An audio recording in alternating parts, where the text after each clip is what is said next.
Hello दोस्तों, जय हिंद। Myself Waris sir, you're welcome to our YouTube channel the Waris academy. दोस्तों, टेट सीटेट सुपर टेट और लेखपाल को लेकर परीक्षा को लेकर हम तैयारी करा रहे थे। प्रिपरेशन हमारे यूट्यूब चैनल पर चल रहा है।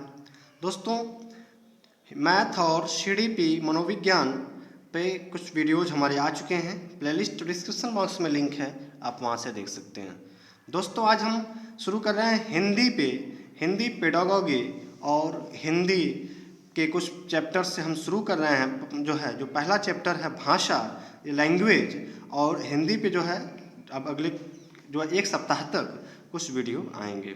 दोस्तों, यहाँ से 2 से 3 नंबर भाषा से पूछा जाता है, चाहे वो लेखपाल की परीक्षा हो या टेट सीटेट सुपर टेट या केवीएस के पेपर हो। तो दोस्तों, हम इसे देखेंगे। इसके पहले आप चैनल पे पहली बार हैं तो चैनल को सब्सक्राइब कर लीजिए, बेल आइकन बटन को प्रेस कर लीजिए और वीडियो को लाइक कर दोस्तों में शेयर कीजिए। तो चलिए दोस्तों, शुरू करते हैं। भाषा, इसको इंग्लिश में कहते हैं लैंग्वेज। भाषा ध्वनियों, शब्दों आदि का समूह है। भाषा क्या है? तो भाषा की जो सबसे छोटी इकाई होती है दोस्तों, वो ध्वनि होती है। अगर पूछा जाए भाषा की सबसे छोटी इकाई क्या है, तो ध्वनि है। तो और ध्वनियों के मिलने से शब्द का निर्माण होता है और शब्दों के मिलने से वाक्य बनते हैं और वाक्यों के समूह को दोस्तों भाषा कहते हैं।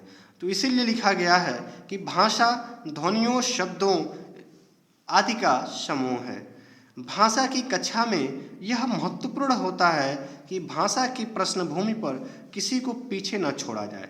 अर्थात जब हम एक क्लास में, हमारे कक्षा में कई भाषा बोलने वाले बच्चे होते हैं, उसमें हिंदी, संस्कृत, उर्दू, अंग्रेजी, नेपाली, जितने भी भाषाएं आसपास के क्षेत्र में बोली जाती हैं, उन सभी भाषाओं के छात्र मिल सकते हैं एक ही कक्षा में। तो ऐसे हमें ये महत्वपूर्ण होता हमारे लिए होता है कि भाषा की पृष्ठभूमि पर कोई पीछे ना छूटे। अर्थात कि ऐसा ना हो कि हम टोटल हिंदी मीडियम से ही पढ़ा दें और इंग्लिश मीडियम और नेपाली, संस्कृत वाला पीछे छूट जाए, या संस्कृत से ही पढ़ा दें, हिंदी इंग्लिश वाला पीछे छूट जाए। बल्कि सभी के भाषाओं को ध्यान में रखते हुए हमें शिक्षण अधिगम देना है, ताकि सभी लोग उस विषय को समझ सकें। भाषा के 3 प्रकार होते हैं। भाषा के जो बेसिक टाइप होता है वो 3 टाइप का होता है। पहला सांकेतिक भाषा होता है, दूसरा मौखिक भाषा होता है और तीसरा लिखित भाषा होता है। दोस्तों, सबसे पहले जब बच्चा छोटा होता है तो जन्म से 2 वर्ष का जो बालक होता है, जो केवल अभी कुछ ही 1-2 शब्दों को बोल पाता है, उसके आधे शब्द समझ में आते हैं, आधे शब्द नहीं समझ में आते हैं लोगों को, ऐसी भाषाओं को हम सांकेतिक भाषा कहते हैं।